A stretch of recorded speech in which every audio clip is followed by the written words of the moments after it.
خبر شامل کرتے ہیں گوجرانوالہ سے۔ بیورو چیف شیخ یعقوب کی رپورٹ کے مطابق گوجرانوالہ صحافیوں پر تشدد کی انتہا۔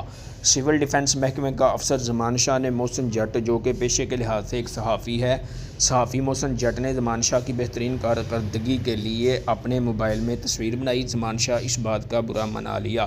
زمان شاہ نے صحافی محسن جٹ کا موبائل کھونے کی کوشش کی۔ صحافی محسن جٹ نے اپنا موبائل نہ دیا۔ پھر زمان شاہ نے محسن جٹ کو زبردستی اپنی گاڑی میں بٹھا کر پولیس اسٹیشن پیپل کالونی میں پٹرول بیچنے کا مقدمہ درج کروا دیا۔ سی سی ٹی وی فوٹوز میں دیکھ سکتے ہیں اور تشدد کا نشانہ بنایا گیا۔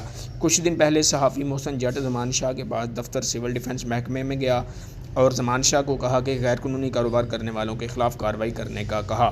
زمان شاہ نے کارروائی کرنے سے انکار کر دیا۔ اس بات کی ذاتی رنجش کی بنا پر commissioner Gujranwala, deputy commissioner Gujranwala اس بات کا نوٹس لیا جائے کہ زمان شاہ کے خلاف سخت سے سخت قانونی کارروائی عمل میں لائی جائے اور انکوائری کر کے زمان شاہ کو نوکری سے فارغ کیا جائے۔ کیمرہ مین علی بٹ کے ساتھ شیخ یعقوب، نیوز 4 گوجرانوالہ۔